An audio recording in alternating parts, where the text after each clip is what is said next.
PSA. This is the Halloween edition of Revelry podcast. All costumes were worn voluntarily. How do you do a full-time marketing job at the same time also produce music? So I wake up at 3 a.m. then I meditate. I do cold showers, then I go on a run. Whoa! Bro, I thought like, whoa, some secret I can learn, man. Gang. Have you ever got into a very heated debate on something? Yeah, actually I did. Oh shit, I didn't know that! The worst comment that you've seen that actually hits you in the feels? This guy's voice, You know, I've been singing almost every single day because I can't sing, so I practice. His voice sucks balls, bro. Okay, welcome to another episode of Revelry Podcast, and today our guest is SAYVERE, also known as Redmoon, also known as Bahdshah, many aliases. Gang. Okay, so maybe we can talk about the thing that that's you stand out the most. I think you're one of the few Singaporeans that have tracks that have over 10 million views. Maybe you can start from there, which is the Redmoon project lah, which is back in the day when euphoric EDM, progressive house is big, and then you know how did that came about? And of course you didn't start with that one. You know, you start with something like happy hardcore, right? But how did you even come to that? 12 million, 13 million, 14 million views. Yeah, depends on the channel. I mean, if you want me to get right to the start, right? I actually started even listening to dance music because of my dad. Yep. Yeah. So my dad last time he used to exercise, and then when he exercised, right, he would exercise to those like dance compilations, you know, Euro dance compilations. Yeah. Yeah. So every time he stopped by the gas station, he would go and buy one of those like like mega mix album kind of stuff. Right. Yeah, he go and download that. So then so he go and buy that. Then you go home, you will like put it on, exercise. Then I start listening to dance music. Yeah. And then last time there was before LimeWire, there's some other software. LimeWire. Yeah, you know LimeWire torrenting, right? Okay, this is when I was like 5 years old, you know, but P2P was really around. So yeah, my dad will also download songs from there. Then do you guys know Floor Filler Anthem 4? Floor Filler I heard of, but I don't know Anthem 4. I think yeah, it's one of those like Abing tunes or whatever lah. Yeah, so my dad downloaded that on the torrent, you know. Then I listened to it lah. That was my favorite song last time at 5 years old. So you listening to Abing song at 5 years old already? Yeah. You got no any chance already? You already like. Last time I feel like last time everything, a lot of electronic music is like trance, Eurodance, that kind of vibe lah. Yeah, right.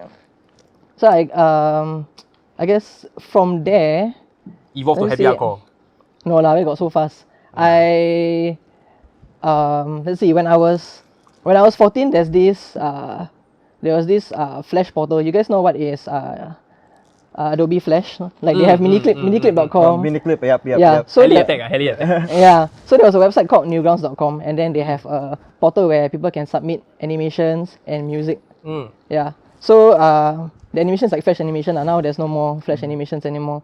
Yeah, so on that portal I actually listened to a lot of artists, and one of my favorite artists at the time was also like a happy hardcore / Eurodance artist. His name was DJ Nate. He will make dance music, but it's like the 170 BPM kind. It's very fast. Yeah, and then one day he actually posted like what software he used. So me at the time, like I had no like music knowledge whatsoever. Yeah. So I went to go and download FL Studio. Yeah. So that's how I got started. Making music. Yeah. 170 young, bro. 170 is it like happy hardcore? Or was it transy? No, happy hardcore for sure. Hardcore, right? Yeah. Yeah, and then from there, I produced a wide variety of genres like at that time. Like I even experimented with hardstyle, dubstep, everything. Because last time you can't find any tutorials online. So when you want to learn music production, it's really like trial and error. I mean, if you find tutorials, like, they're like horrible. Yeah, so I really like learned from scratch. That time you don't have YouTube yet, right? Actually, YouTube was around. YouTube was around. 2010 or 2000. This was like when I was 14. I think YouTube came out already. YouTube just started. You know, that's the time when you post something on YouTube, right? Even though you're nobody in Singapore, you can get 30k views. Small short. Yeah, it's crazy, man. Let me see. So that was when I was 15. Yeah, then I signed. Then after that, I got into happy hardcore because of DJ Ravine. So, everybody gets into hardcore because of him, right? Yeah. So he will post like the 10-minute mixes on YouTube. Yeah. So that's how I got to know of him. Then he did. I saw that he has like his own live stream show lah. Is DJ Ravine and Blend the same person? Blend? DJ Blend. Not that I know of, no, I don't think so. Because I added them both on MSN separately. Oh, Last time. Scully is both him. Yeah, they both signed in the account. No, I don't think so lah. No, I don't think so. MSNs, yeah, back in the day, Yeah, man. dude, yeah, that's... Yeah. That was MSN. early days Telegram, and we send funny gifs to each other. Yeah. But you need to be at home first. Yeah, you need to be. Wait, I go home MSN you. Cannot do on my phone. Yeah, so that's how I got into hardcore, I guess. And then hardcore was actually a big deal for me. Like, it was how I got my first signing. Like, at 16 years old, I got my first Happy Hardcore track signed by a Swedish label. I can't remember what label it was. Yeah, but then they signed one of my tracks. And then, I guess 17, I just started, I continued making hardcore and stuff, but I wasn't so popular. Then, when I went to poly, one of my friends introduced me to Hardwell. So this is like pre-Big Room era Hardwell. It's Scorpion. Scorpion? There's a track called Scorpion. Yeah. I know there's one called Cobra. Hey, Cobra, is it? Yeah, Cobra. yeah, Hey, yeah, Cobra, lama. Yeah, this is like pre-Martin Garrix, man. Yeah, Back then, the kind yeah. of sound was very unique because everybody was used to like melodic breaks going into melodic drops. But Hardwell was like melodic breaks and then going into an electro kind of drop. So Yeah. everybody was like shocked, you know. Actually, a lot of people hated it. They were like, they're expecting the euphoric drop, then it goes into something groovy and like... The switch up was like too sudden for them. Basically the same hit that Big Room also got afterwards lah. Yeah. But this is like, wow, so it's crazy. Then Zouk, that's the time that Zouk got Hardwell down and supporting him and stuff. Yeah. Rise of Formative. Yeah. Yeah. So that's how I got into house. Yeah. Then I started making my own house tracks. Yeah. Then when I started making my own house tracks, I think I made a remix of one of the Monster Cat artist songs. But it wasn't on like, I didn't do it on purpose to get signed to the label or anything. At that time, I just like, I really like this track by this Vancouver duo. I'm not sure they're Vancouver, but they were from Canada. This duo, they're called Eminence. Yeah. So they were on Monster Cat, and then I made a remix of their song, and I just put it online for free because I don't care at that time. And then suddenly I got approached by one of the Eminence guys. So he was like, "Oh, dude, your remix is dope, man. Like we can get it signed to Monster Cat, you know, like." Damn. Yeah. So he helped me send it in. So That that's was how. the insurgence, the inception of Monster Cat. Yeah, God man. Damn. Yeah. Yeah. Then from there, actually, like after the remix, I even got to release an original on there with Eminence also lah. Yeah, but it was I got to release an original there. Then that was Monster Cat era. After Monster Cat, then NCS. oh yeah, true. Yeah. I see, I myself forget too many things already. Yeah, NCS era. Then bro. yeah, that was quite a happening era for me. Right at that time where like I started releasing on NCS is also when I started doing a lot of gigs. Like I started doing a lot of beach parties. Then I think I joined Massive Collective. So I played at like Ming, Bang Bang, this kind of places. Let's see. I think that was when we started doing Rocking Good also. We have a record label called Rocking Good last time. We tried to start it. So that was how. That's the same era where I put out Heavyweight lah. And then when you were 16 that time, right? You were making money out of your music already. Money like $1, $2 that kind monthly, not much lah. The Happy Hardcore stuff that is really more for the passion. Yeah, it's only when I started releasing on Monster Cat and NCS, then I started seeing royalties because those channels, they got a lot of views lah. Especially I think a lot of at that time, right? A lot of their money also came from YouTube was one of it, and I guess digital downloads. Yeah, paid downloads. Yeah. So tell us a little bit about Heavyweight, man. 14 going to 15 million views. Yeah. So Heavyweight was a song I wrote with Maron Ryan, who's a vocalist from the US. Yeah. At the time, last time when I wrote music, I always just look for a singer. Yeah. So after you finish like an instrumental track, you know, like you need vocals on it. Yeah. So I went to listen to a few EDM tracks, and then I think she was the featured vocalist on some other artist track. Then I heard the song, I was like, wow, she's very good lah. Yeah. And then that time, I think everybody was using Twitter also. Even though like long time ago everybody is using Twitter in Singapore. Now I don't think it's as popular. Yeah, I like the fact that right, you and Maron, right, you all like keep a close relationship, like an actual friendship, you know. Most collab is like, okay, I collab with this artist, okay, boom, next artist. It's all about a mass production. But for you, you have a very different style of release compared to most people. You do like one song every 6 months. You know, like you like take your time, and then you like develop the bond with that artist. You know, that really is a very different approach from what is supposedly quote unquote the market way of working. Like I see now the market is all about mass production, right? Yeah, like what makes you think that the way that you adopt could lead you to success Like why do you have that I feel strategy? like at the time it wasn't on purpose. Like I was just doing it to make the best art possible. Yeah. And then it also depends on the person, right? So Moran was very kind, so we became good friends. I think one thing about me is that I just couldn't. I'm not the kind of person who would just like hire someone, then take the acapella, then that's it. You know, like I work with her on the song. So like the lyrics, the melodies, stuff that needs to change. So I'm also like. I was also writing the vocals a bit Yeah, because I wanted it to be, perfect for the song. So Yeah, really, so I try to get collab It's like really. Yeah, that's why I put it as like Redmoon and Maron Ryan, not Redmoon feat Maron Ryan, that kind of stuff. Yeah. Yeah, and now I think she's doing pretty well. She moved to LA and she's like a songwriter there. So she's actually writing a lot of songs for like big artists. She also has her own stuff but it's not as, like she's more of a songwriter. Right. It's like your BB Rexa or your Sia, write for Rihanna. I feel like eventually also they break off because people discover like how good their stuff is. Yeah. What's the biggest artist that she wrote for? Do you know, or can you review, or is it? Yeah, actually I don't know if I can review Yeah.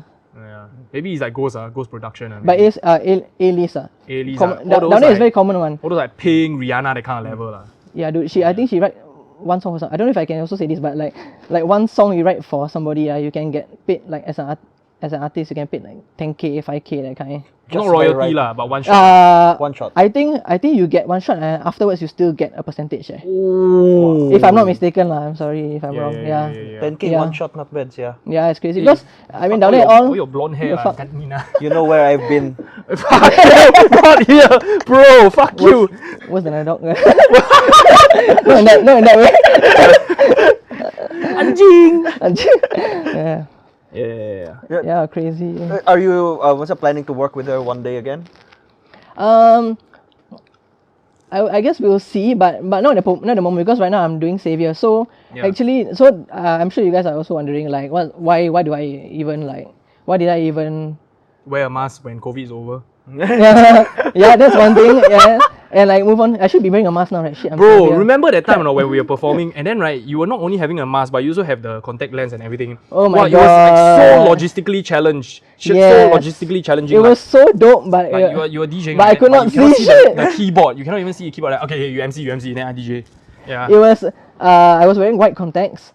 So it was like cosplay like stuff Storm, Yeah, then I thought it looked cool Then when I put it on, right, everything become foggy, bro. Yeah. Then okay, foggy is one thing. I can at least I can still look closely to the screen. Suddenly, when I go on stage, right, I think because of all the lights, right, like blinded. Yeah, there's a lot of glare going on. So I couldn't even see shit. It was like imagine you got astigmatism but like times 10. Wow. Yeah. So I was literally blind So yeah. But lucky we use our ears to mix, not our eyes. Yeah. But cannot even choose the song, bro. What's the next song? Look cool, but cannot DJ So. But then, what is like the visual identity? Like why the mask? But I think you're still keeping the mask, right? I try not to let it handicap me. So I mean, it was part of the cyberpunk image. At the start, I was trying to be a bit secretive, and I was trying to, but like. Separate the two aliases like Redmoon and SAYVERE. Yeah, that was one of the main points is to separate me, and then also like because I see that your comments, hey, when Redmoon's gonna come out new song? Wow, really got people asking, no. Yeah. And then imagine you release as SAYVERE and you never wear mask, wow. Then people will be like, hey, why like Redmoon sound different? But it's not Redmoon, Yeah, and the thing is that I tried to actually use Redmoon to also cross promote SAYVERE, but it just didn't work. Like the fans just like. It's not the same. It's not the same kind of fans, lah. You should wear this outfit and then you become Sailor Moon. That was Sailor. Good idea. Save Moon. Yeah. So. Yeah. I mean, can I? Let me just continue on that point, I guess, because I feel like I have more to say on that. Yes. With SAYVERE, it wasn't just about the aesthetic, but like the way I wrote songs was different. The mindset I approached, like with Redmoon, I was just like making songs for fun. Like I make a song just because it's a good song, that kind of thing, But with SAYVERE, like I'm actually writing the whole song myself, like even like the vocals and stuff, and now I'm actually trying to sing all the songs myself. So Yeah, it's quite crazy. You can sing, bro. I can't. That's the thing. So it took a lot of practice. Like my first round of vocals, you know, I also attribute that to like why I didn't manage to get my song signed lah. Because obviously I'm sure they sound horrible. Sound like a person moaning or something. I don't know lah. Even autotune can't save you, man. So actually to use autotune also, you gotta be able to sing a tiny bit lah. Unless you go max all the way like T-Pain. Even then also like yeah. So when I write the Savior songs, it's like I really put my life stories in there, my feelings. But a lot of them are one more problem also I'm facing is that a lot of people say the songs are too sad for them lah. But it's me expressing myself. That's good, what? Yeah, but some people is like, I prefer happy chords, happy melodies. Then that's their problem, ah. Go yeah, listen to some like Seep, you know the. I took a pill in the beginning. Yeah, it's me expressing So myself, basically, all your emo emotions, whatever, is all there. Yeah, because I have a bit of trouble. I realized like Savior is also me discovering myself. Like I have a bit of trouble expressing myself. Sometimes I realize I don't know what I'm feeling. Sometimes like I can be facing difficulty, like I can be feeling like damn sian right now, but it wouldn't hit me till until I'm really damn sian, then it will hit me. So like when I do the Savior stuff, it's like my way of like expressing my feelings. So you feel very restrained, right? Sometimes, yeah. Like a portrait. Yeah. Okay, I got you. So that's why I make What Savior. a fucking segue. Yeah. Okay. So now, right, there's. I guess this is a very, very good point. Like, it comes to a point where, do you want to like make money with music, or do you just want it to be a art form of self-expression? And I think the purest form of music is like, or art, right, is for you to express yourself, like where you cannot do it through words, lah. And there comes a point where, okay, I need money to survive, and then I need to do a day job. And then because you are splitting your time, right, between day job and art, right, then you don't really have the full time to commit to that art. Yeah. And then your skills to translate what you feel or what's in the spirits, right, to the real world, right, becomes a bit more dull, because you don't have as much time. So, I don't know, do you think that there's a balance, or like, you know, going all out on one should be the preferred way? Yeah, it's definitely a difficult topic. Like some people struggle to find a balance. Some people, myself included, because when I also went through this whole transition. So I mean, previously I was working at Zouk, right? So when I left Zouk, so I wanted to do my own thing, my own studio. But I realized that, you know, okay, number one, it was COVID. I couldn't do any DJ gigs, so I got nothing to supplement my income. And number two is like I wanted to start my own studio. So I was doing a lot of freelance jobs, like producing for people, mixing, mastering. Then I realized like to actually earn the same amount of money, mixing and mastering, producing for other people, and like the same amount of money as a day job, right? You have to work like 24/7. So in the end, I was like, or day job easier to earn money, but not as fun. Yeah, like I mean, I was in the end also like I didn't have time to make my own music. So like I was producing for other people. Even though I was making music, it's 24/7. I was 24/7 making for other people. So like that defeats the purpose, right? So might as well I get a day job. Then at least, you know, like day job supplements my income. I got passive income from music a bit, and then but the problem a lot of people face is setting aside the time. You really, of course, after one whole day of work, you feel like damn sian, you know. Tired. Yeah, but you have to, you know, go and like set the time ahead, so that you can, you know, go after work, go and sit down and then produce. You have to plan stuff, lah. I mean, it's adulting, it's normal, lah. You got responsibilities, you know. So you know when you said it about, you know, like you started your day job, your day job and all that stuff, right? How you know, like how did it affect your music? Because last time, let's say you were doing, you know, Savior is doing like all this emo stuff or whatever. Did your music actually change a bit because, you know, like you're mixing around with different kinds of people, you're mixing around with different kinds of environment? Did it like actually change day you job? and your inner feelings and I emotions? heard your day job quite dope, like work from home 24/7, right? Yeah, no lah. We do have to come back. We do have to come back to office. Right. Yeah, just that the bosses are in Singapore, so they are also. Yeah, but one thing about working with an overseas company is like the bosses are just like they're more chill than Singaporeans. Singaporeans like you must report everything. You know? Very good. Yeah, so they understand, and having passions outside of your work is something normal. Like they understand, you know. It's healthy. It's healthy. Yeah, it's encouraged. Because you should. That's how it should be, right? But in Singapore, there's a lot of pressure for you to work, and then like working long hours. Oh, down there they really value their 8 to 5 means 8 work-life to 5. balance. Yeah, some people like meeting like 5 o'clock, they just disappear from the meeting, bro. Because we got people from different time zones, right? So some of us stay in the meeting, then maybe somebody talking, then suddenly people just disappear. Hardcore. Yeah, but that's how much they respect their, their work-life balance. To them, I think time more important than money.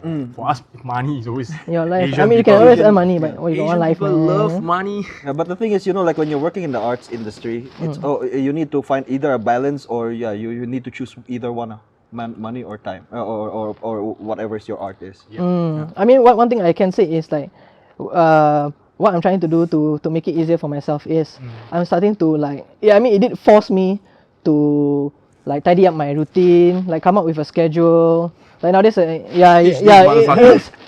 it's difficult and you will F up, but then you gotta like, you gotta just try to stick to, you won't, every day won't be 100%, It changes your lifestyle, because you're from the night industry, then after you're doing all this, your And lifestyle. also, I know him, right? Yeah. He's very much like you, very carefree, very freestyle one. But then now he need to structure up his life really. Yeah, it does help a lot though, because like you can produce so much faster also. Because like, if you are free spirited, right, then in the end also like, if you're a bit too free spirited, okay, you get good songs, but it is like what you're saying, like one song come out every 6 3 years. months. Yeah. Oh, the 3 years is something else lah, because I'm going through a whole journey of like. He also have another one, one song a 3 new, years and come out. Yeah, that one. Yeah. It takes a long time for you to come out with a new song. I mean, come out. Yeah, both. No, just kidding. Yeah. What the fuck? Alright guys, if you enjoyed the podcast so far, give us a thumbs up and subscribe. This will definitely help the channel a lot. So now, back to the show. Back in the day, working at Zouk versus like doing your day job now, do you kind of feel which one is like more relaxed? I feel like working at Zouk is still like kind of like a day job that's like half your passion, towards music and marketing and interacting. Yeah, I would say it was great for what it is lah. Yeah. I mean, because you're also young, so it's a good place for you to get experience on ground, like because we are there almost every single night. So we knew what the crowds in Singapore reacted to. Yeah. We know what type of music worked, and also when we play our own sets, we know how to rock a crowd like that. Yeah. Correct. Like we'll play some of our own songs, but then we must go back to their whatever they want. Yeah, and we actually played a pretty important role as DJs. Like we were introducing genres to them. Like how Hong also was like trying to push new genres. Yeah. So I think that's very important, like teaching the scene here. There's just more. I mean, there's more out there than. Yeah, I think. Yeah. I always like. I hate to admit it, right? But it just seems like the Singapore diversification, right? It's really just tum like the piang kind of song lah. And then when you try to introduce more vibey styles, right? Oftentimes you will just like backfire lah. Yeah, but then for you, right? You are going ham all out on your new EP, So I think you have this new 4-song EP that's going to come out soon, which is like opposite of what will work in Singapore lah. Yeah. Is it maybe you are just targeting overseas? Basically, I just give up lah. So Yeah. I just gave up. No lah. It's because of my day job now, so I have the luxury of doing that. So it depends what you're trying to do. Like for me, I would say technically now I'm trying to create art. Like sound like so cheap like that. No, but really, because like that's why I'm taking my time also, because it's not my day job. If you are a music producer and producing is your day job, right? Then you need to focus on bringing in money. The So you need to, every week. you need to focus on shows. Shows make the most money. Yep. Focus on your marketing and all that stuff as well. Yeah, streaming. You have to post. I mean, you have to put a song on Spotify out often. Social If media. not, people, You need but to be consistent, bro. yeah, but then if you're just trying to make something cool, and maybe trying to make something cool, so it does take a lot of time. That's one thing, Like right now for SAYVERE, I'm trying to do like even like light shows, visuals, everything. So it's a passion project also lah. Yeah. You were doing visuals as well. Wow.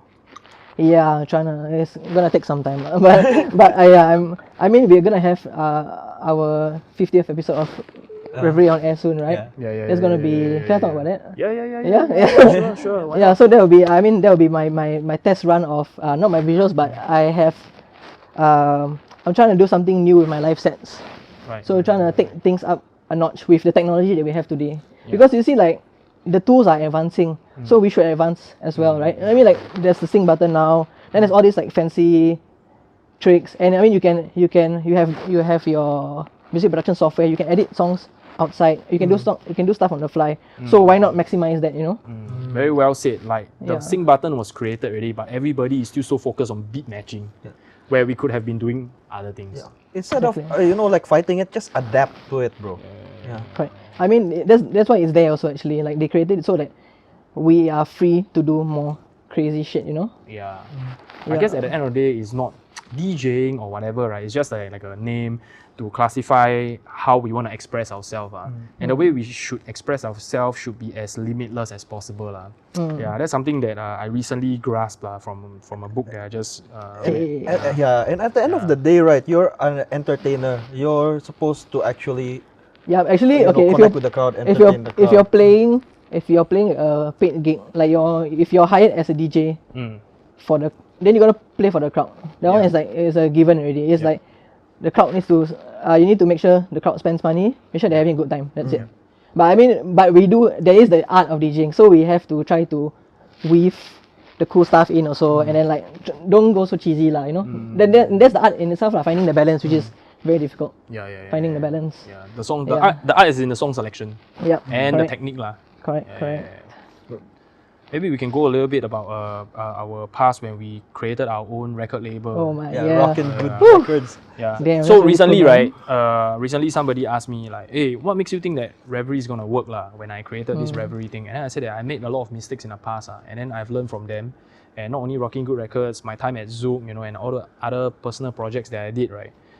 Thousands of things that I've released, and from there, I felt like I could create this and make it work.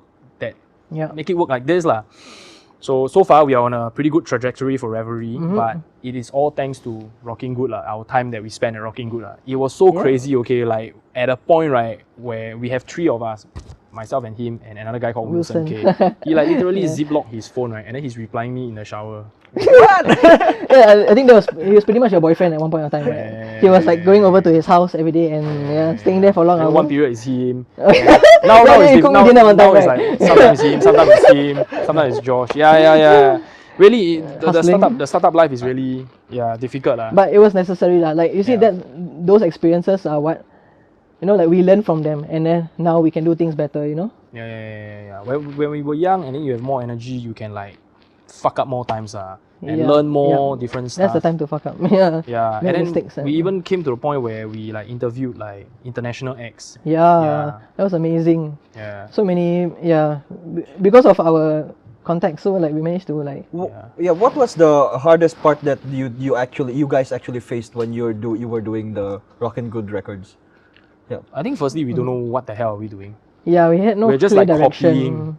what we see on the surface. So we see Diplo and Friends, we see Matt Decent, we saw Skrillex record label, we saw Review, right? We saw what they do on the surface, so we're like, okay, we can do this. But then there are so much deeper levels, right, that we didn't understand. Yeah, basically they're running a business, right? Yeah, like running a business. But we were just trying to bring cool people together, and there was nothing like that in Singapore at the time. So I'm sure there was we're not pioneers or whatever, but I'm saying that for our scene, right? Somehow we had a lot of strong people. We had so many master turntablists.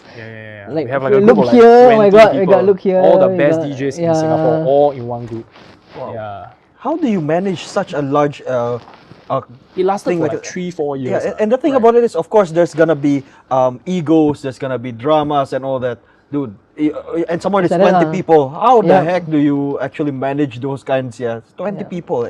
20 plus. I think a bit less trouble for me because I am the most egoistical there already. So nothing is worse than me. So I don't really have a problem. The final boss. I mean, we did let him make the decisions because he was technically leading us, So the rest of us, I didn't know what I was doing then. Just trial and error, I just bang. And then I actually came up with this pretty good strategy that I'm implementing here, which is the 1% level up, we can just fuck up, we need to fuck up, but then we just get better. Yeah, that's the way, And then back then we try to like promote music as a record label, right? Yeah, and then cross-reference to whatever you are trying to do, which is start up your own studio. Do you find like there's similar difficulties as well? I would say that was just inexperience.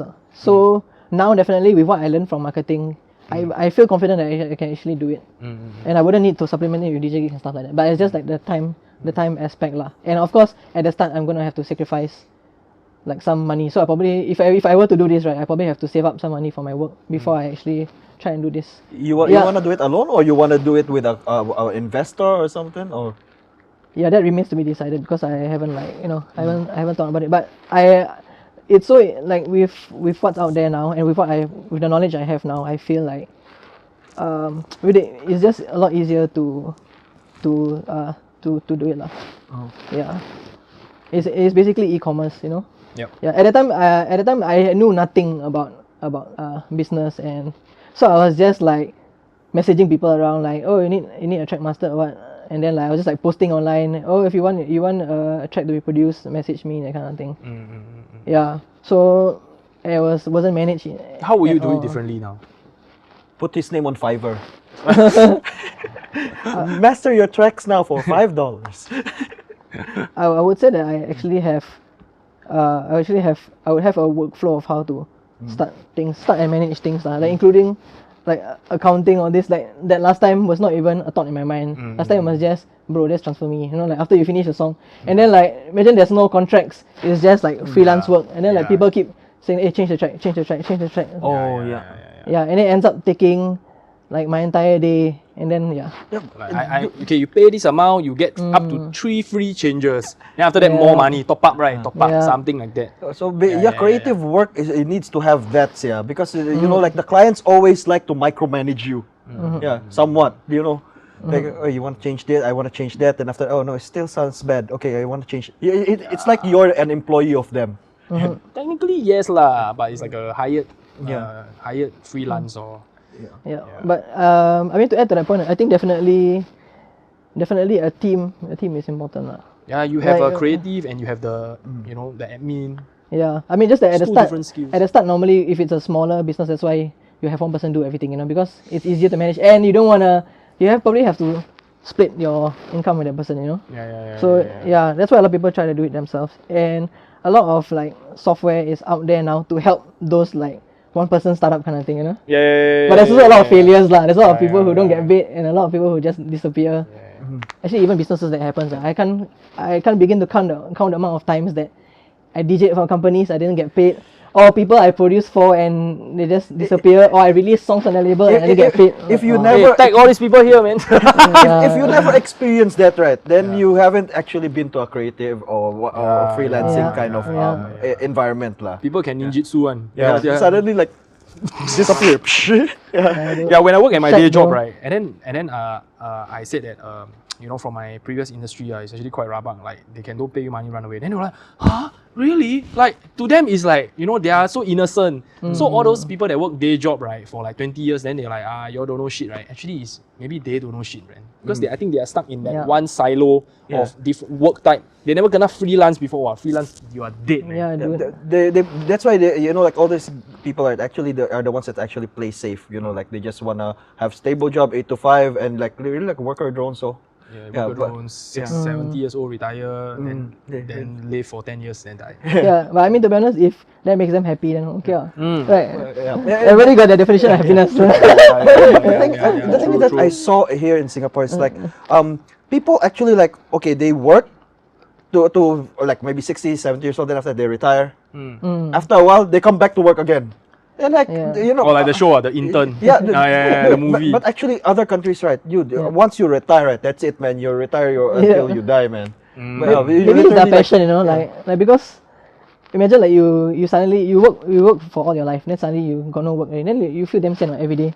Like you got nothing to do, no more goals to work towards, That's why like people. But this one contribute to dementia because you have been using your brain so hard, right, for your 70 years. Then when you 70, 71, 72, right, then you stop using, you relax, then the brain will shrink, and then you will cause dementia. Yeah, so you must exercise your brain, take vitamin D, all that kind of thing. Hey, sign up for more nutrition facts. Let's go. Damn. Yeah, smooth, bro, smooth. That will segue to our new vitamin product, sponsored by DJ Crumbs. Damn. Hey, DJ Crumbs sponsor us some vitamins, God damn it, we're all looking like shit now. Alright guys, if you enjoyed the podcast so far, give us a thumbs up and subscribe. This will definitely help the channel a lot. So now, back to the show. Okay, so you were saying that you want to open a studio lah. Okay, there's a lot of kind of studio. I mean, No, I don't want to open a studio. I mean, it's just. I mean, I'm saying that in future, if I do open a studio, it's not in my plans currently at all. Okay. So that's why I don't have any plan. Don't worry, I'm not gonna go in this blind. Now I'm way too busy setting up the Savior, the whole Savior stuff. We can rent the studio from you already. Oh, damn. Are you going to? Are you still DJing a lot nowadays? No, not at all. So with Savior, I'm just planning to do like Savior shows, like artist shows, you know. So probably like places where I can showcase my sound. So like I say, because like, I'm not planning to earn money from this. So not that I'm not planning to earn money from this, sorry. You But can take off lah. Like macam like John Summit lah. He accountant then suddenly what if I? yeah, it's a passion project now. Yeah. So I'm just trying to do the coolest thing I can with Savior, you know. Yeah. Do you think that you see yourself playing in music festivals or targeting all those kind of things? Hopefully in future, yeah. It's not like a goal of mine, but if it happens, it's cool. So how would you describe the Savior sound? Is it like 128 BPM or is it like 70 BPM kind of stuff? The Savior sound is a vibe, to be honest. So like it can be like translated between genres. I feel like that's why initially I started with like future bass, and then now I'm going into like house, I would say. Then is it like what Mern say, emotional dance music? Yeah, EDM? yeah, it's emotional dance music. There's literally a new Spotify playlist called Emotional Dance. I'm like, what, damn, Oh, Mern, what, you they forward, man. Mern came out with that like last year or something. Emotional dance music. Oh shit. Yeah. They should add your songs there as well. Yeah, when release lah. when they're out. Now you charge power. Yeah. Haven't I dropped feel it. like one of those producers, like, you know, like big things coming, you know. Like, big things coming, bro. Everything's coming, bro. Yeah. But I mean, I'm not just. It's because it's a lot of logistical planning that's going behind, and also like, it's something that I have to physically practice also. You know, I've been singing almost every single day because I can't sing, so I have been practicing singing just to. Oh, so when you're performing, you wanna sing as well? No, not at the moment, but just to record. Oh. Even with all the editing, you do. The goal is like The editing can't save you, man. If you can't sing, you can't sing, bro. So yeah. Do you realize that when you're listening to your own voice, you actually hate it more than other voices? Yeah. Right. Yeah, definitely. So you can never tell whether it's good enough. But yeah, you always send it to other people, and I mean, yeah, you do get a feel. The longer you are in the industry, then you compare it to other tracks. The problem with what I was doing was like you said, you know, I was a bit early, so I didn't have any reference points. That's the thing. Like at that point of time, there wasn't any other songs out there like that, like a vocal deep house kind of thing. That time there was like maybe the Lane 8 kind of stuff, which is super mellow, drawn out, and then Medusa. What do you consider? Medusa? Medusa wasn't out yet. Oh. Then Medusa wasn't even formed yet, I think. Yeah. That was Then thankfully, I think like a year or two later, then this sound started popping off. Then now I got a lot of references, like at least. Medusa, Cream. Yeah, because for me it was a lot of trial and error, you know. Yeah. I was making something that wasn't around at the time. You were looking for your own sound that time, then that's why you're doing trial and error on this, or you know your sound already, it's just that you don't have now I know my sound, but at the time, no, I didn't. So back then when you were trying to like get signed, right, do you have to attune or like acclimatize, or how to say adapt your sound to the different record labels, rather than, okay, this is my sound, take it or leave it. You know, now it's more that kind of mentality, right? It's like, okay, I have my sound, take it or leave it, that's it. Yeah, I mean, that's why it depends what you're doing it for. So like, let's say I had a remix which I had to do. Recently? No, 1 or 2 years ago. Okay. So, as Savior. So for who? Is it out? I cannot say because it didn't happen, I guess. Oh, never happened. Oh, can I say then? That means never out lah, haven't released lah. Never. Oh, It's almost at the customs there, but never really. Yeah, waste my time. Third base. I changed. Yeah, that's the thing. You see, like, so I had my own sound, and at that time nobody was doing that sound. Yeah. So when they listen to it, confirm they'll be like, it's weird, right? Because I'm nobody and I'm doing this sound. Then suddenly 2 years later, if some big artist do this sound, I was like, wow, fucking dope, bro. Wow, unique, bro. That's how it is. I think someone will one day pick it up and actually expand on that. Because that's what happens to all these old genres as well. They just take samples from this, a 1950s, 1940s song. They just take samples from here and there. Then suddenly hip hop is born. All those, things like that will happen because people tend to discover new music. Then after that, whatever you did is dope. But maybe 50 years from now, 20 years from now. Yeah. But with labels, normally they will give you feedback lah. So then they will ask you to change stuff, and Yeah, and because what I was making was so somewhat new, so they asked me to change it to make it more palatable for the commercial audience. Yeah, because I mean I don't blame them also because that's what they need to do, right? They need to guarantee sales, right? Yeah, you know. Do you think you should trust labels, or follow a label's direction, or you just follow your own, or 50-50? You just Again, find depends, a I think. balance. Yeah, it depends. Really Depends what you're trying to do with your art also. Because some labels they're pushing creative stuff. So I would say go with the label that matches your own goals. You should go with the label. I think at the end of the day, I believe the labels know what they are talking about because they are handling hundreds of releases every day and they got all the stats, to show. So even musically, they don't know, right? But they can look at the stats like, hey, this kind of song performed well, why, for how long in the charts. So they got all the data to back up whatever they are saying. So usually I would say 75% good advice most of the time. Yeah, it is. Yeah. But it's safe. That's the thing also. It's safe. And then, but to break out, sometimes you need something crazy. Yeah. Like for example, what's that? Queen's song Bohemian Rhapsody. Yeah, the label also told them that no, it's a 7-minute song. Who would want to listen to it? Yeah. But for every one Bohemian Rhapsody, right, there is like 1 million other Bohemian Rhapsody that didn't work, which is the sad part lah. Yeah. Which is quite funny also. Like sometimes you notice. So let's say this artist has a unique sound, and then, then they suddenly become famous because of their unique sound. Everybody copy.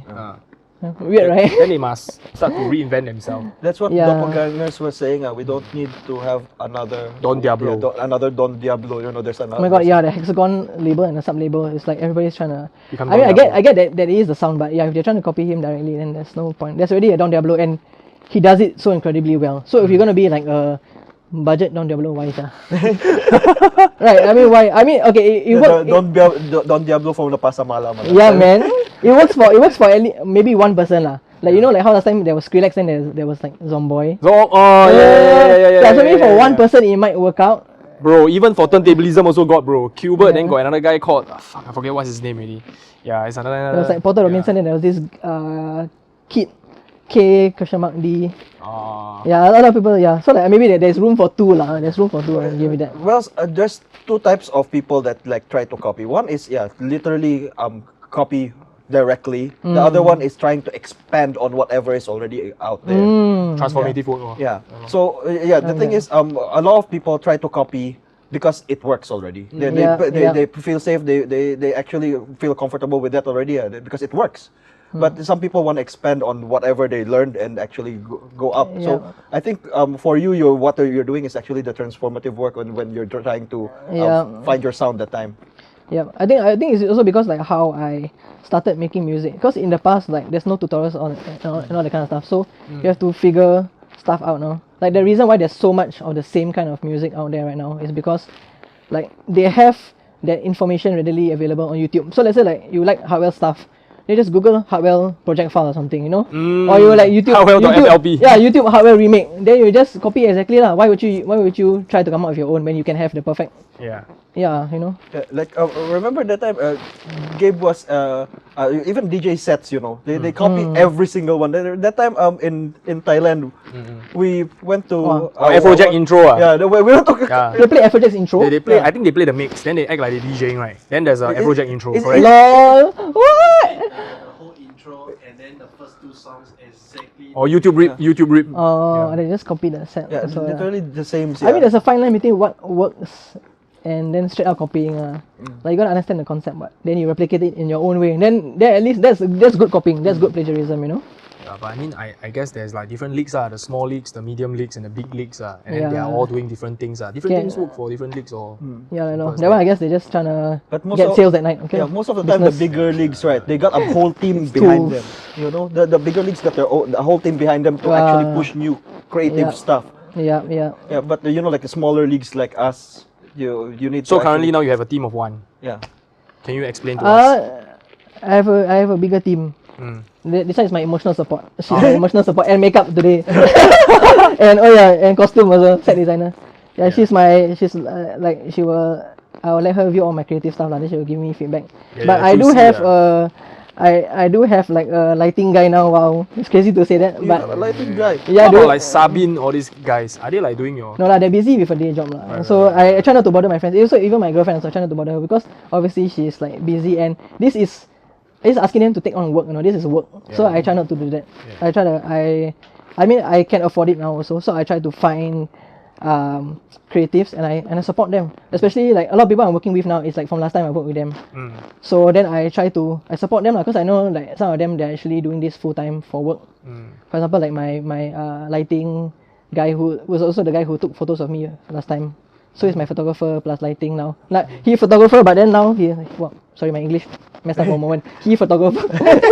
He's a photographer, but he's learning how to control lights now because of me. Like all the Grand MA, all that kind of thing. DMX controller lah, and then also like literally like the light tubes. So basically, he can program lights as well. He's learning now lah because of me lah. I pay him for his time, and then we go out together and like test. Is that a visual guy as well? I have a visual guy now. Yeah, he's someone who actually did my artwork last time. Right. But I haven't spoken to him for a long time. Then suddenly, like I guess like a year ago, he started posting content, right? Well, he leveled up his game by times 10. Now he does like 3D stuff for NFTs, and I know NFTs are like nothing now lah. But basically he makes mad, that's like crazy next level 3D stuff lah. And he's just a unique kid. That's the thing. Also nowadays like Singapore? a lot of no. Overseas, Mexico, I think. He lives in Mexico. How do you find these people, man? You go on Tinder. Actually, Do you know lighting? I think social media. I think somebody recommended me to him last time. I think I can't remember. Yeah. Yeah, but you see, like because with me, right? I don't know why, but I prefer to make friends with someone. Like I don't work with someone just like a one-off basis most of the time. Like become friends with them. I don't know. Just the type of person I am lah. Because I care about people as a human being also. So how do you build a relationship online? Like because for me, I like to be physically super face to face. Yeah, physically there. Online, you see me chatting or messaging. Right, it's like very like one sentence or one word or those kind. How do you actually build a relationship like that? Even from people from Mexico, halfway across the world. I guess because we add them online, then I'm. It's weird to say, but I now I'm just realizing this. I feel like I'm quite a supportive person, because I know how it's like to be like a creative and like struggling. So I always try to support them whenever I can. Let's say like they post something, I will confirm like. Or let's say like if artists they share their songs, right, I will definitely listen, try to give feedback. I try to make time for all this lah. Yeah, because I just do that because it's just me. Yeah, like I know how it get feels. into the community, you know. Like for us, we physically there. For him, is like he support in different ways lah. Yeah, I'm not really a physically there kind of person. I'm not an extrovert, but yeah, I try to be there because I know how it's like. Like last time I have no community, man. Like when I was like 14 to like 17, I don't think I had any friends at all. And that's why I actually come out with like my VIP producer Telegram group kind of thing, you know. Or before the VIP producer Telegram group, right, I actually have a Facebook Messenger group, and me and some pretty good artists in Singapore. And the funny thing is that they are all Malay. So these 4 Malay boys, yeah, it sounds like nothing, right? But one of them is a really good rap, like a hip hop producer, Faiz Shamir. One of them really made good future bass at the time. His name is Heyman. I don't know. I think he's just like busy working now already. We have Vitix. He's part of that group. Dude, Crazy. I went over to Vitix's house when he was 15. So can you imagine like his parents are like, what the hell? Who's this old guy coming to to my son's house and going into his room? MJ. Yeah. Yeah, they met online. Then suddenly this old guy go inside the room. Bro, you changed the perspective, bro. It happens to me also. You know, if Republic come to my house, can you imagine two white guys just come into my room. Then halfway we producing. Then my mother knock the door open and bring nuggets. Then then the whole room smell like nugget. Then I'm like, okay lah, we eat nugget lah. But yeah, Every public come to your house, just chill. There's an era. We used to because I think they used to work for Massive Collective also. So we were friends. And then we did release a song together. I think it was on DJ City. People that you meet online, bro. Yeah, connect with the community lah. So basically, Reddit is something that's for people like you are the introvert but want to actually make friends as well. And build a community. Reddit is actually. Are you active on that? No, actually I don't use Reddit, but it's just because I'm shocked. No, I thought you are the kind that will use Reddit. right. But nowadays just I don't know, information overload lah. So Maybe. Yeah. Now Instagram have got everything already. Why use Reddit, right? Yeah, But Reddit really damn forward. they though. have Very, they have a very lot of forward. deep topics that they discuss about, which Reddit is rabbit good. hole. Yeah. Have you ever ever got into an argument or a drama online with someone? Like very heated debate on something. Yeah, actually I did. Oh shit! I didn't know that. What the fuck? It's quite funny because I mean I was young also, so I was stupid lah. On my own Facebook, like last time on my Facebook, actually I don't know if you guys know this, but on my Facebook last time I'm very loud, which also I think that's why I attribute to like Teenage not anger. being supported by a lot of Singaporean channels in not like nobody post me on Straits Times or like share about me, because on my Facebook I was like, wow, big mouths here. I say a lot of rubbish lah, because last time I a bit cocky also, because imagine like I'm the only Singaporean producer who got like on certain record labels, that kind of stuff. Oh, so your And then, head like, become like yeah. I became one of those like hey, you DJ must only use vinyl, that kind of guy, you know. Yeah. So like when somebody like produce using loops or what, like, bro, you never even edit the loop. You just use the loop straight up, which is now I understand the concept, you know? But last time you're young, so like, and actually a lot of people are like that also. I realized like when you're young, you just don't. You see one factor. Yeah. You don't see the whole thing. You don't see the business aspect of it lah. Yeah. You don't see why it's important. so what was the argument that you did that Wow, an argument which I deeply feel now, and it was with this happy hardcore producer called Technical. So last time I had a lot of people on Facebook also. Yeah, so one time I actually posted because I saw one of those like Facebook posts that like there's like Facebook posts that say that if you're not in it for the art, then like what, I don't know how to explain lah, but one of those like very judgy Go hard or Facebook go home. posts, yeah. go hard or So go home. I guess I got inspired by that. Then I went to go and post like, oh, if you quit music, then you weren't really into it in the first place. That's what the guy come in and say, bro, I got a family to support, I got kids. I think I'm so free to make time and that kind of thing. And then I'm like, oh shit, yeah lah, true. Okay. Then that time, of course, like when we are young, I realized like how privileged we are, because we have our family to support us. Then we only have studies. Then maybe you go home, you don't have to worry about anything else, right? Yeah, you actually just don't produce. see this. Yeah, unless you get exposed to it, you won't actually see it. You're just literally whatever's around you. That's the only thing that you can see. What? Yeah, you're very sheltered. Yeah. So when I grow up and now like you got responsibilities, you got When I just first started life for paying rent. adulting. Then you realize like wow, how hard it is to make time for music. Do you all have house together already, or you're all like renting or something? No, I'm staying with my girlfriend most of the time. Oh, Yeah, okay. Yeah. When you're like adulting and then you have to pay rent and all that kind of thing, like, all the reality hits, man, and then you're like, oh my god, how, and all this kind of thing. Yeah, man, rent is Wait, crazy. you staying with your girlfriend or she staying with you? Who's the sugar mommy or the sugar daddy? What the fuck? different What's kind of the sugar lah. dynamics here? Trade sugar. Yeah. I don't know, man. I have this what tits and ass. Why are you an ass person? Whose question is this, bro? Fuck you, man. Oh, you get questions from online. No, we have an outline of what to say lah. If not, we'll just go, Yeah, I everywhere. was gonna ask you actually. Yeah, tits or ass? And why are you an ass person? No You comment. already answered it for him. No comment. Yeah. Anyway, back to the more on point topic. Is that okay? If you see right, with the inception of mega clubs, they are only like showcasing big international acts, and eventually we will all become big international acts. But first, we need to start off as small local acts first. Even you look at Mern, who recently adopted a new alias, Manfred. And then he started to play at Modular, MDLR Club, Tough Club, all the smaller joints. Do you find that in Singapore, right, if you want to grow in Singapore, the way is through the underground? He's already a pochong. How underground you want to be? Pochong underground? I thought in the building. They bury. Actually, they bury then they come out. I also don't know how they come out. Like, how the pochong come out? I don't know. Actually, maybe we should let those watching know the law behind pochong, because Pochong. like. Yeah, I mean, do you guys know how a pochong happens? I don't know. Pochong is it? Potong? Huh? That one ice cream, bro. I am the coconut flavor. What the the fuck? So I mean, when a person dies, this is how they bury them. I mean, for my shirt actually showing got a hole already. You can see my boob. You're not wearing anything inside, ah? I got shirt. Yeah. You're not. I think I have to censor this already. No. I mean when Muslims die, they wrap them up lah, and then there's this knot you see on top of my head. Yeah. So actually, when you bury the person, you have to untie the knot. So if you don't untie the knot, then the person will come back to look for you to untie the knot. So that's the law. Yeah, it's quite funny, right? But isn't it good that you'll see your loved ones again? So just don't untie. But their face is like that lah. Bro, but They're supposed to be like me lah. but maybe they come back, it's like undead, and then they are not themselves already.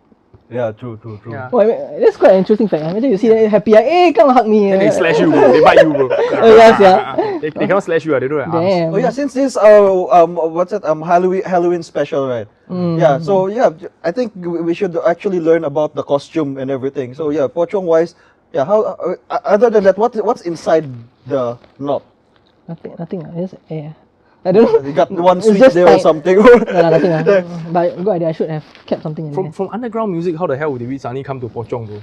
Not buried alive, buried underground. Yeah, I don't know. Because you said potong all this, then I had to explain what Pochong, how the Pochong came about. Yeah, we're talking about underground music, right? So Yeah. Sorry, I just wanna ask. Yeah. So what's that for?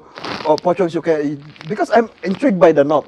Do you like keep something there? Like maybe when you die, you can put your vape inside.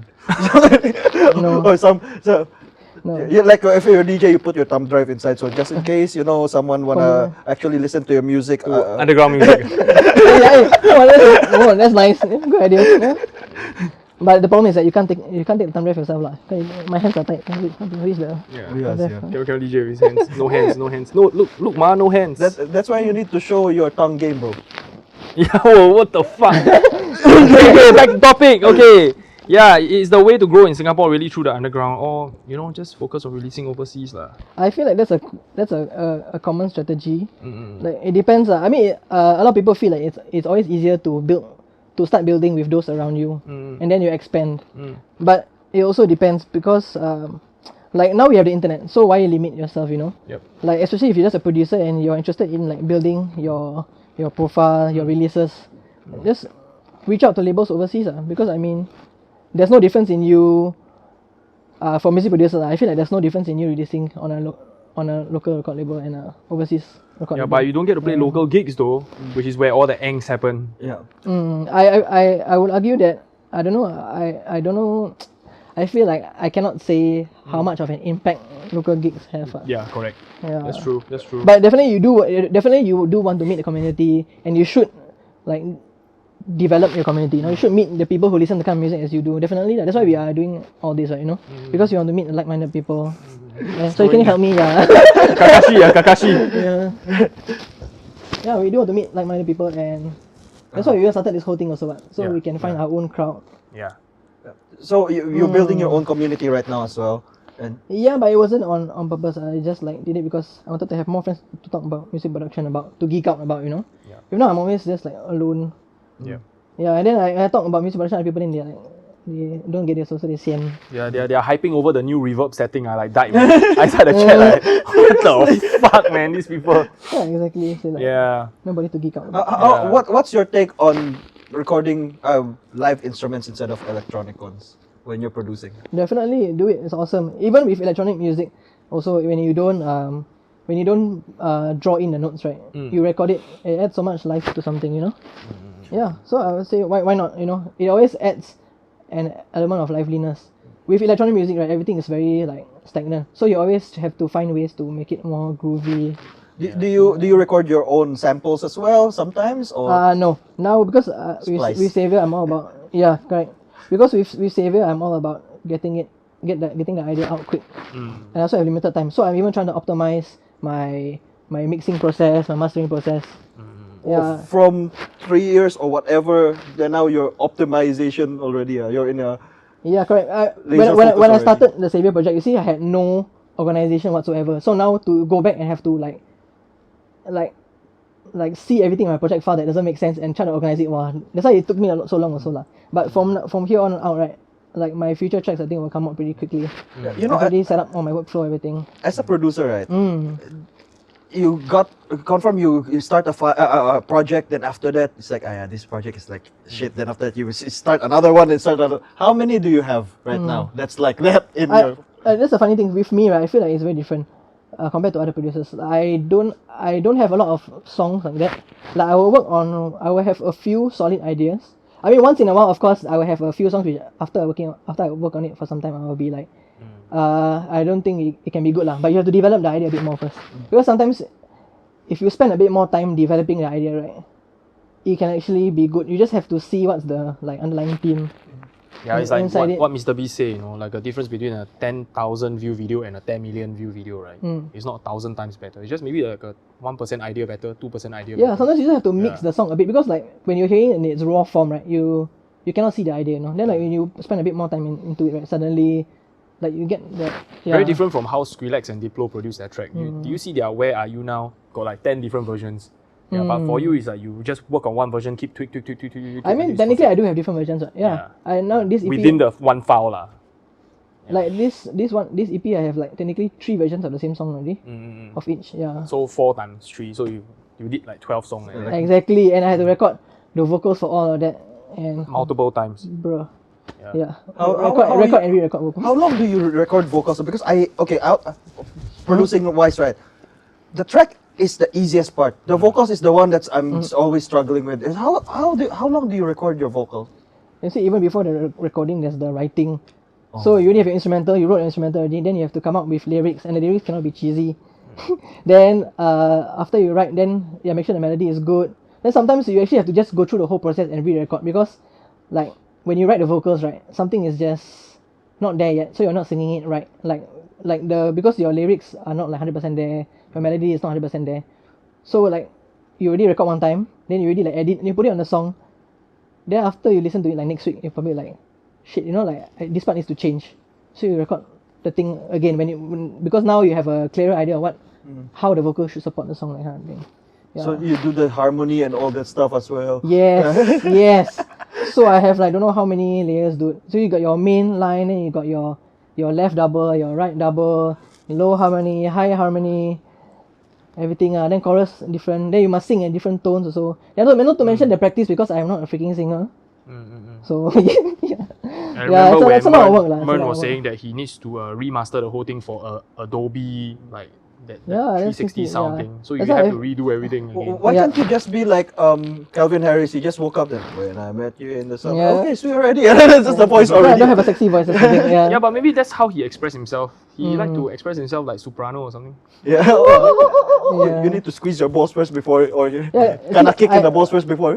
I had to learn to sing also. When I first started recording for the EP, everything I sang was like falsetto, because I was trying to like mimic somebody else. So I was singing all like that, like very like high pitch, very weird.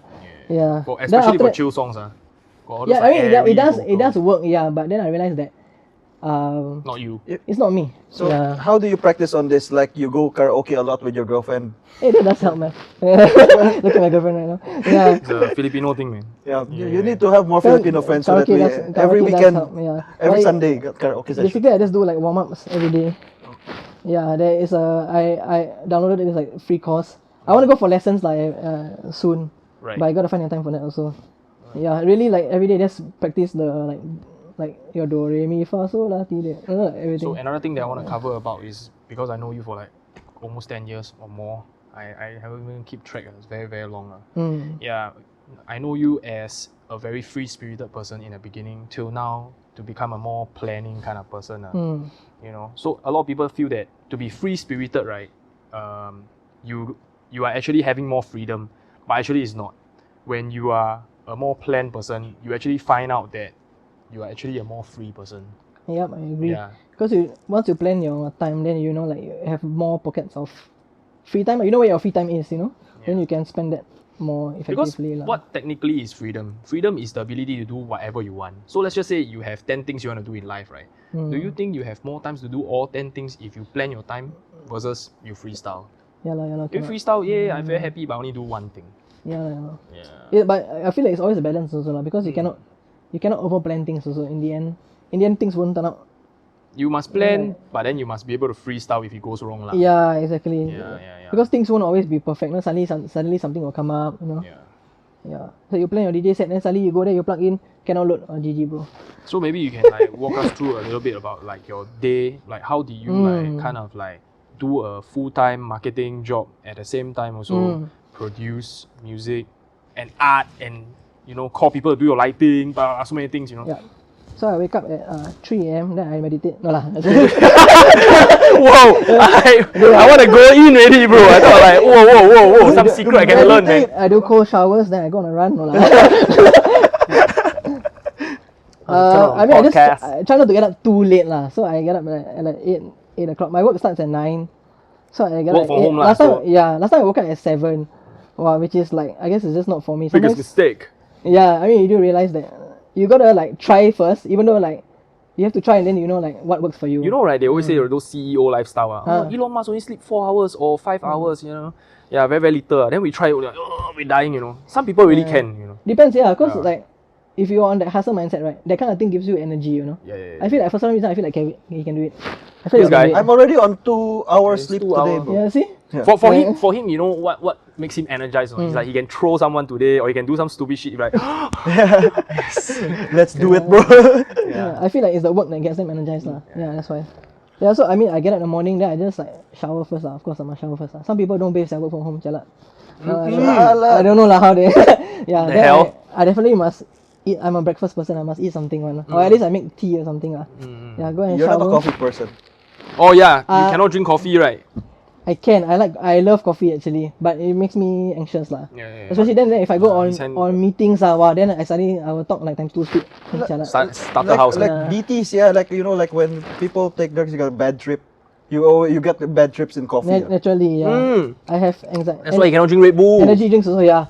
Well, I drink energy drink. I just remember. If I sleep, I will like shock awake. Yeah. It's like Sheldon's, yeah, in in what Big Bang Theory. Big Bang. You can't drink energy drinks. He cannot drink coffee. You see him go running around and everything. Shit, I used to love Big Bang Theory. Yeah. Yeah. So basically, you finish your job at around 9 to 5, 9 to 6. Yeah, it's 9 to 6 actually, but that's a good thing about international company, and they're very chill. As long as the work you deliver is good and you're done. So sometimes you're done for the day already, then okay lah. 3 PM. Yeah, make sure your time is locked. Like because we need to report. That's one thing you gotta do lah. So at least they know you're working. So you report what you're working on. Yeah. So in the morning I will try to do my like singing on the morning. And then while I'm fresh also morning. In the bathroom, no, in my room. So I have to close the door. Yeah, so at my girlfriend's place I can't sing because she will laugh at me. But she'll say like the cats cannot sleep, the cat will wake up because I sing. But the best part to sing is in the bathrooms, yeah, because of the reverb. Yeah, you can hear. But you cannot control the reverb, bro. Yeah, you hear yourself 10 times worse. 10 times echoed. No lah. Wait, you practice like you record yourself, then after that you play, then you record yourself again, and you play. Yeah lah, it is the process. It take very long one. Record, then you play here, shit, then try again. I will just record one shot lah, a few, then you just pick the good ones. Yeah. So I just sing then. So you end what time? Officially 6 Officially 6. But then sometimes can 4 if you fast Yeah. Then straight away produce. No, I can't cook lah because I don't consider fried rice and Maggi cooking and breakfast cooking. So breakfast is like really. This one is like DJing with vinyl already, bro. Yeah. Entering the DJing with vinyl already.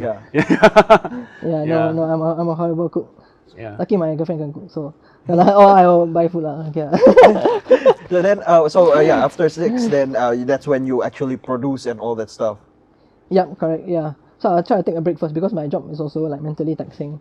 Like, I mean, I work in the tech industry, so it is like, I would say like, okay, if you like, let's say you wanna work on music and have a full-time job, right? Maybe it's good to have a full-time that doesn't like drain your brain so much. That's why I feel like a lot of people work part-time jobs maybe and do creative work at the same time. Like maybe they work as a barista or they work as a cashier, that kind of thing. Yeah, because like at the end of the day, like, after all those meetings, then after that you wanna work on music also a bit shank also lah.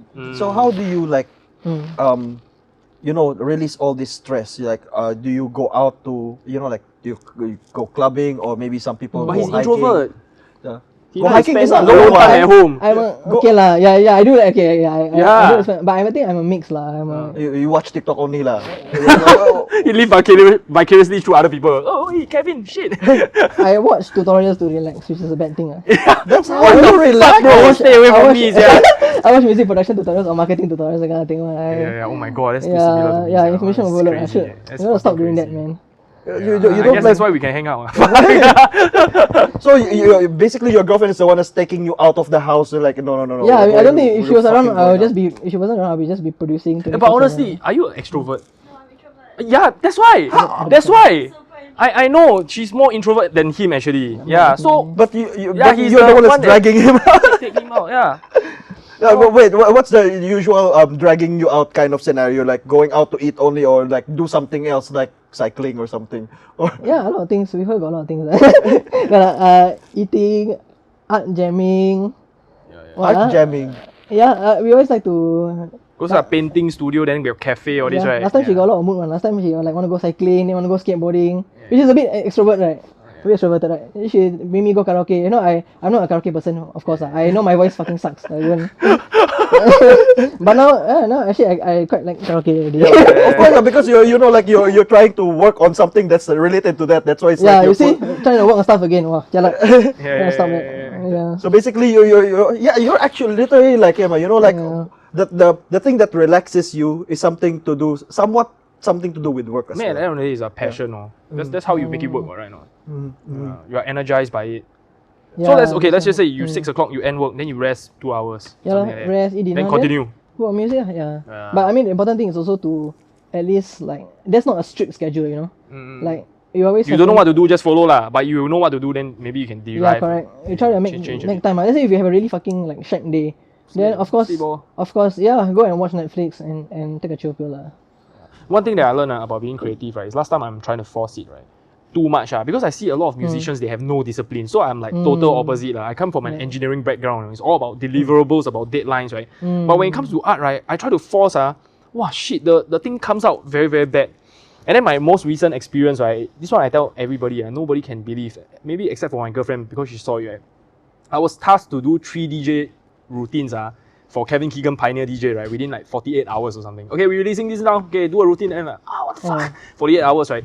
So I was like trying to practice, right? Wow, I tried to force it out to meet the deadline. So difficult. Then I was so exhausted because turntablism routine is so physical, right? Yeah. And end up, I had to like just KO lah. I pass out. Then I remember I slept for 1.5 hours, right? I dreamt about me turntablism. Oh, damn. Yeah. Then when Subconscious I training. woke up, right, I can do the routine, right? Then I show you set up table, I start recording already. Then done. Damn, you had to take the rest for your brain that Yeah. really wants to fire and connect. Yeah. You need to hard reboot. Yeah. It was Damn. so insane. And then I sent back Kevin Keegan was like, whoa, what the fuck? I said, yeah, bro, you will never believe what I just did, man. It's Damn. super crazy. But I think like once your brain is in that overload stage, right, you need to actually you need to know when to switch off.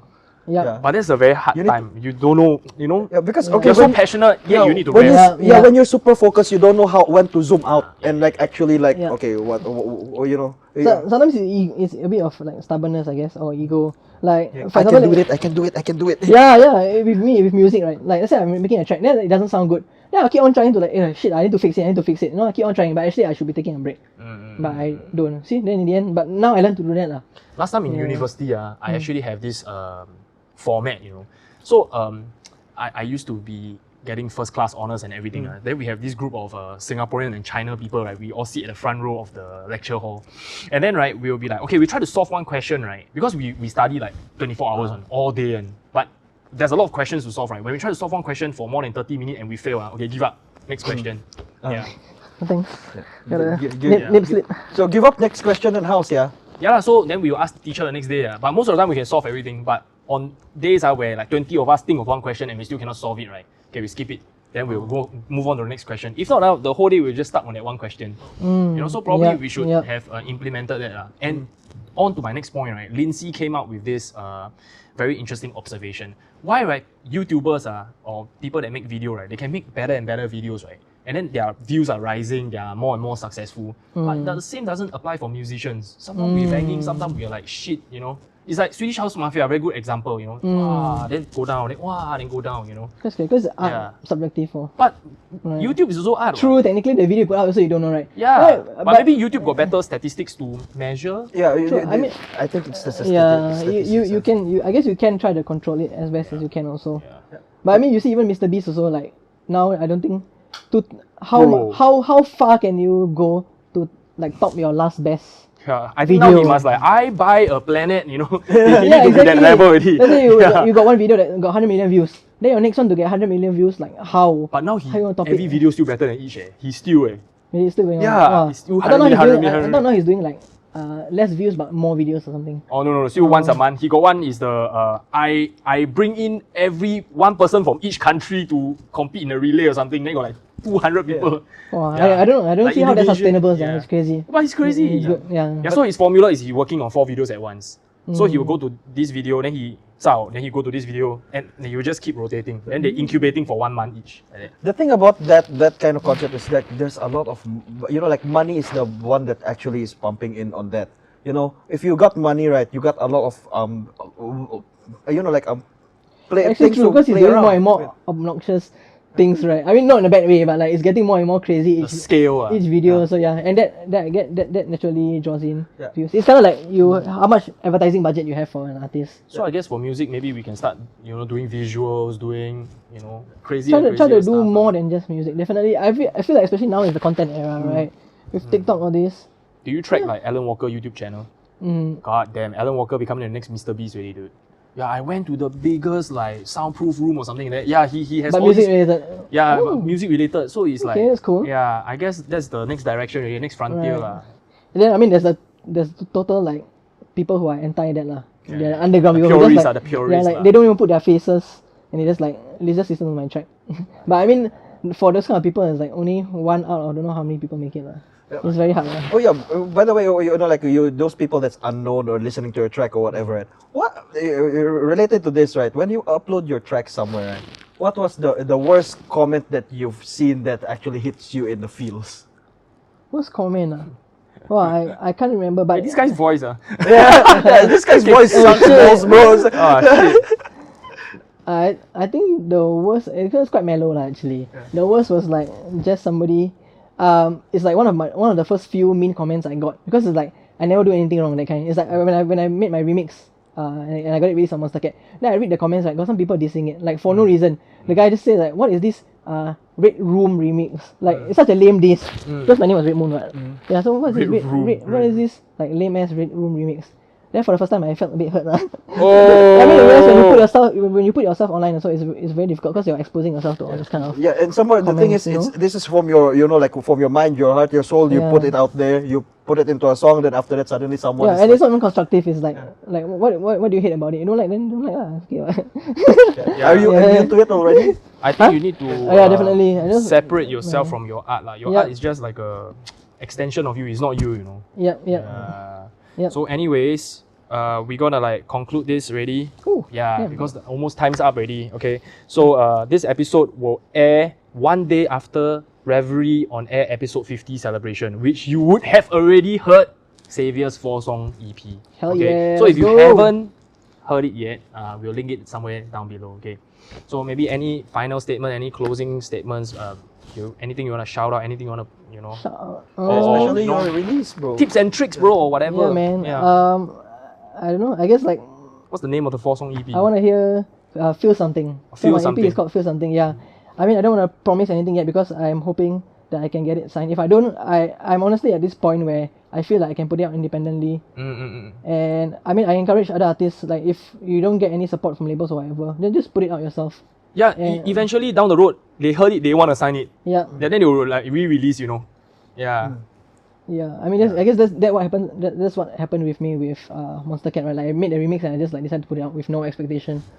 That's no, it. yeah, That's like, it. like yeah. I guess I mean if I want to give a shout out to, I guess the VIP producer fam. Yeah, All the yeah, guys yeah. in there. There's okay. There's so many talented music producers in Singapore that nobody Yeah. like is picking up on. Like we have Altair, like the wave trap guy. He's really good. He got signed on Liquid Ritual. We got 808 Gong. We We got Ezra Hazard on WW's label. It's crazy. We got some guy on Review. Wow. Obviously Foxella. Infamous. Well, Infamous is a good producer. Yeah. And Mern, even though everybody says Mern, right? But Mern is a downright humble guy, man. Yeah. Like, even though correct. and one thing I really admire about Solid him guy. is like he really stuck with his sound, and he's always pushing boundaries. Yeah. He's not afraid to Correct. be him. No matter how big he is, he like never like gimmickify the thing lah. He just keep it real. And when That's you what I meet him in respect, person, yeah. right, it's really like, it's really whatever you see online. It's like, Yeah, he's a lot of just chill ego guy. nowadays lah. No ego nowadays. Yeah, lor. Alright. So to end on a high note, Yeah. support our 3 Telegram group chats. I think the 3 very, very big ones that is impacting Singapore. Revelry Fam, of course, us, Music Festival Singapore, of course, and VIP Producer Fam. I guess Thanks, VIP man. Producer Fam is like invite only, but if you're in, good for No you. lah, yeah. If you wanna join, yeah. Hook him up Yeah. Yeah, just message him or just DM him. He will reply one. on Yeah, Tinder. can. On Tinder. Tinder. No. Definitely not on Tinder Okay, like thank you this. so much. Revelry, Thanks. Revelry Podcast with Saviour. Yeah. Yeah, thanks, guys.